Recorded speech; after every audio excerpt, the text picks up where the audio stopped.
देखो आज हम लोग ना केमिकल रिएक्शन एंड इक्वेशन पे हम लोग पढ़ाई करेंगे।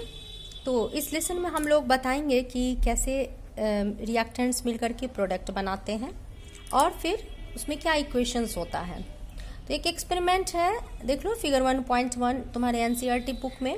तो मैग्नीशियम का एक रिबन लिया गया है, उसको टोंग से पकड़ा गया है, बर्नर है, जल रहा है ना। तो ये मैग्नीशियम जल करके राख बनता है, रिबन है मैग्नीशियम का, देखो जल रहा। और यहाँ पे एक वॉच ग्लास है ना, इसमें ये डाला हुआ है वॉच ग्लास में। तो गिर रहा है वॉच ग्लास में, तो क्या गिर रहा है? Magnesium oxide. और इसका कलर कैसा होता है? व्हाइट होता है।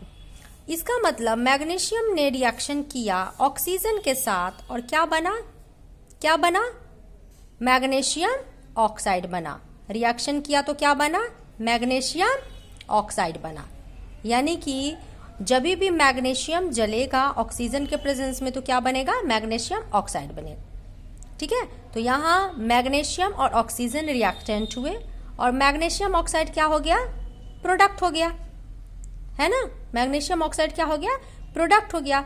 तो इस लेसन में बहुत सारे तुमको रिएक्शंस मिलेंगे और फिर हम जब देखते हैं तो बहुत सारे तरीके मतलब रिएक्शंस होते हैं, जैसे कि कॉम्बिनेशन रिएक्शन है, डिकम्पोजिशन रिएक्शन है, डिस्प्लेसमेंट रिएक्शन है, डबल डिस्प्लेसमेंट रिएक्शन है, फिर ऑक्सीडेशन, रिडक्शन, इन सारी चीज़ों को हम लोग पढ़ेंगे।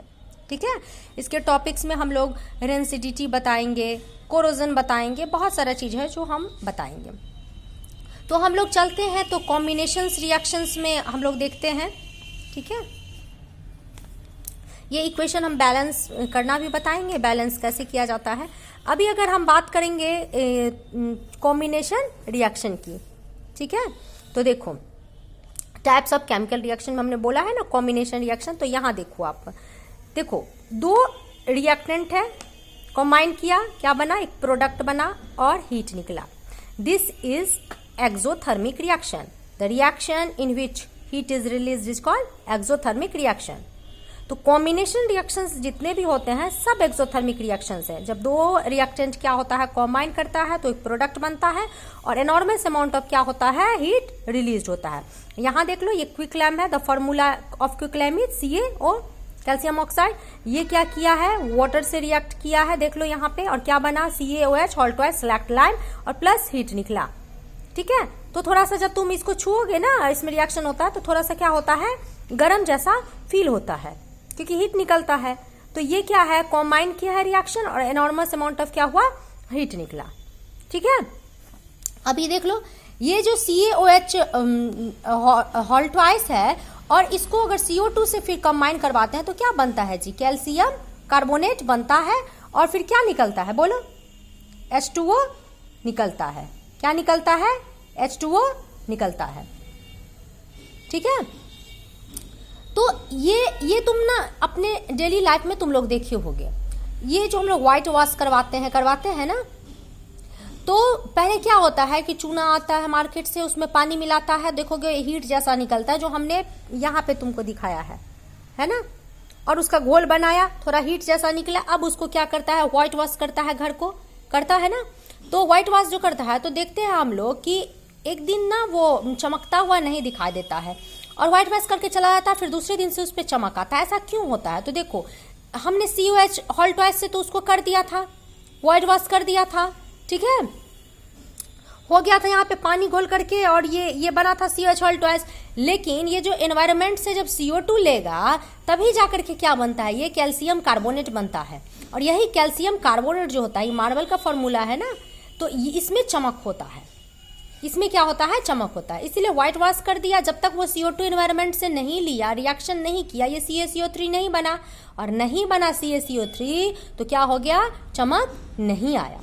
समझ गए? इसीलिए CaCO3 जब बन जाता है तभी, इसलिए देखोगे कि घर में व्हाइट वॉश हो जाता है तो उस दिन नहीं चमकता है, 2 दिन के बाद देखोगे खूब एकदम से आराम से चमक आ जाता है घर पे।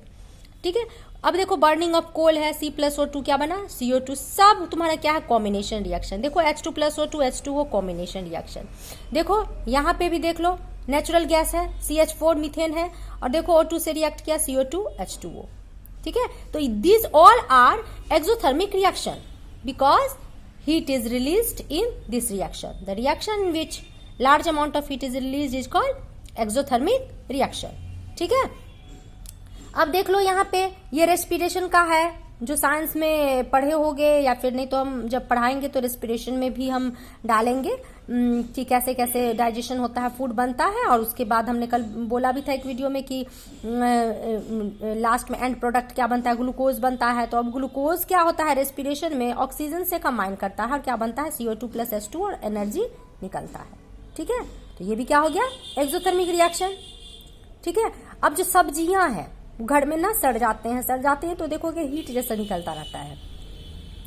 सब्जी जो टूटता है, सब्जी का जो सड़ना गड़ना होता है वो डिकम्पोजिशन, वो क्या है, एक्सोथर्मिक रिएक्शन। यहाँ हम डिकम्पोजिशन रिएक्शन की नहीं बात करें, यहाँ हम डिकम्पोजिशन एक टर्म जो है उसकी बात करें। डिकम्पोजिशन मीन्स जो सड़ना गड़ना होता है ना, उसकी बात कर रहे हैं। ठीक है, इसलिए कंफ्यूज मत होना कि आप कॉम्बिनेशन रिएक्शन होता है ना एक्सोथर्मिक, तो हम यहाँ पे डिकम्पोजिशन रिएक्शन की बात नहीं कर रहे, हम डिकम्पोजिशन एक टर्म की बात कर रहे हैं। सड़ने गलने का जो टर्म होता है दैट इज डिकम्पोजिशन, और वो जो सड़ता गलता है उसी को हम लोग क्या बोलते हैं, डिकम्पोजिशन बोलते हैं। और वो सब्जियां जो सड़ जाती हैं तो वहां भी हीट निकलता है, तो एक्सोथर्मिक। तो तुम देखोगे कि जितना भी कॉम्बिनेशन रिएक्शन हुआ है सब क्या है, एक्सोथर्मिक रिएक्शन है, सब में हीट निकला है। ठीक है, नेक्स्ट वीडियो में हम लोग ना एंडोथर्मिक रिएक्शन बताएंगे, तो उसमें हम तुमको इतना बता देते हैं कि यहाँ पे कॉम्बिनेशन हम लोग पढ़ रहे हैं ना, और वहां पे जाएंगे ना तो कॉम्बिनेशन रिएक्शन तो अब हो गया, वहां पे हम लोग डिकम्पोजिशन रिएक्शन पढ़ेंगे। तो कॉम्बिनेशन अगर एक्सोथर्मिक है तो डिकम्पोजिशन रिएक्शन क्या है, एंडोथर्मिक है।